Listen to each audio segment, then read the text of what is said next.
no expert at making soaps, but I have taken a small course and learned that it's extremely easy to make your own.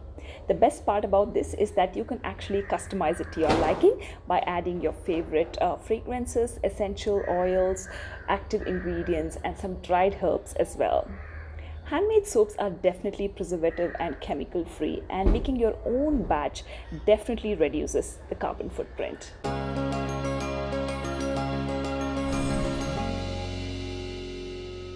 There are so many ways in which you can make soaps, and in today's video I'll be showing you the melt and pour method. So let's first gather all the ingredients and then I'll show you how to make one.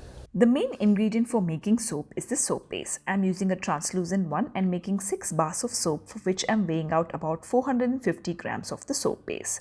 Next, I'm going to transfer this into a microwave safe glass jug so that it's easier to melt. I'll be melting them in 2 batches because of the large quantities. Now on to grating the outer skin of 3 lemons, also called the lemon zest, for the scent. I'm also using 3/4 teaspoon of the peppermint aroma oil, which is an optional ingredient.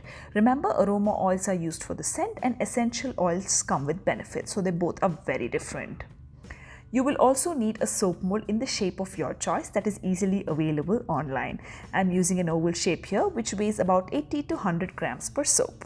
Then some rubbing alcohol in a spray bottle that will help pop bubbles and help the layers stick. And then a stirrer like this to help stir the liquid.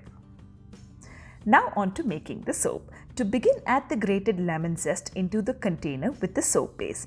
I am just using half of it here as I have to melt the soap base in 2 batches. To this, I am adding the 3/4 teaspoon of the peppermint aroma oil.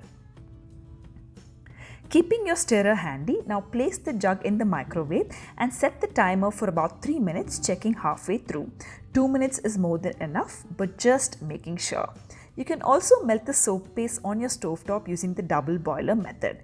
Whichever method you choose to use, just ensure that the soap base is chunk free and remove it as soon as it melts.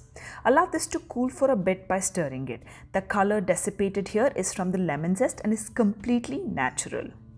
Now pour this mixture into the molds.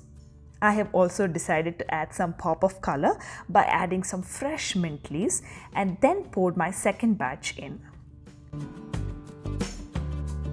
Finally, spritz some rubbing alcohol to ensure that there are no air bubbles and allow them to set for about 45 minutes to an hour. To remove, just pop the soap bars out and they're ready to be used. Make sure you store them in an airtight container so that you do not lose out on the fragrance. You can see how the lemon zest has beautifully settled in, and you can see the perfect pop of color from the mint leaves. These lemony mint bars remind me of the pear soap here in India, of course customized to my liking. It's amazing what smells, shapes and colors you can make out of a regular soap. There are so many ways we can all make a difference, and this DIY soap is definitely one of them. Hoping you all get to try it, be it for yourself or as a DIY gift to your near and dear ones. As always, like this video if you enjoyed watching it, share it with your family and friends, and if you're new here, it means a lot if you could subscribe to our channel. Until next time, do not forget to make better choices for your better future.